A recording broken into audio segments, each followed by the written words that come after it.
কোনো ব্যক্তির ক্যান্সার দেখে যদি আপনি বিশ্বাসের সাথে দোয়াটা পড়তে পারেন, আল্লাহ পাক আপনাকে ক্যান্সার রোগ থেকে আমার আল্লাহ নিরাপদে রাখবেন।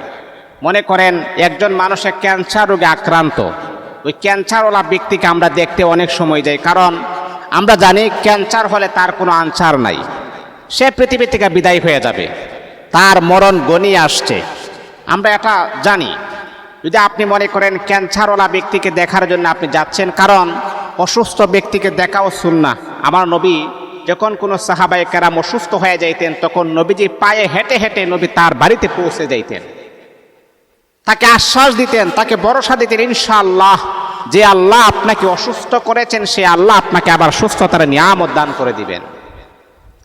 কিন্তু হ্যাঁ, এই ক্যান্সারওয়ালা ব্যক্তিকে দেখার পরে যদি আপনি একটি দোয়া পড়তে পারেন, আপনার ক্যান্সার কখনো হবে না। যখনই আপনার সাক্ষাৎ হয়ে যাবে, এই যে ক্যান্সারওয়ালা ব্যক্তির সামনে দাঁড়িয়ে যদি আপনি এই দোয়াটা আপনি বিশ্বাসের সাথে আপনি যদি পড়তে পারেন, তাহলে আল্লাহ পাক রব্বুল আলামিন আপনাকে ক্যান্সার রোগে আক্রান্ত করবেন না।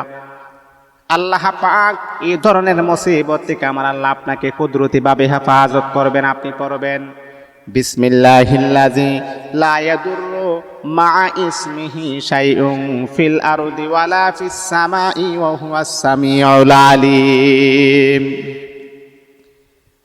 তার সামনে দাঁড়িয়ে আপনি পড়বেন, ঠোঁট নাড়িয়ে নাড়িয়ে আপনি পড়বেন বিসমিল্লাহিল্লাযী লা ইয়াদুররু মা ইসমিহি শাইউন ফিল আরদি ওয়ালা ফিস সামাই ওয়া হুয়াস সামিউল আলিম। ক্যান্সারওয়ালা ব্যক্তির সামনে যখন আপনি দাঁড়িয়ে পড়বেন, আল্লাহ পাক রব্বুল আলামিন আপনাকে ক্যান্সার রোগ থেকে আমার আল্লাহ কুদরতিভাবে হেফাজত করবেন। এমন বড় ধরনের জঘন্যতম রোগ থেকে আমার আল্লাহ আপনাকে নিরাপদে রাখবেন। এটা বিশ্বাসের সাথে পড়তে হবে। আমাদের একজন সৃষ্টিকর্তা খালেক মালিক রয়েছেন, আল্লাহ এই জঘন্যতম রোগ দিয়ে তুমি আমাকে পরীক্ষা দিও না। আল্লাহ আমার ঈমান বড় দুর্বল, তুমি তো জানো, এমন পরীক্ষা দিয়ে তুমি আমাকে স্বস্তি দিও না, আমাকে কষ্ট দিও না। আল্লাহ আমি সহ্য করতে পারবো না। আল্লাহ পাক আপনাকে এমন বড় ধরনের জঘন্যতম রোগ থেকে আমার আল্লাহ কুদরতিভাবে আপনাকে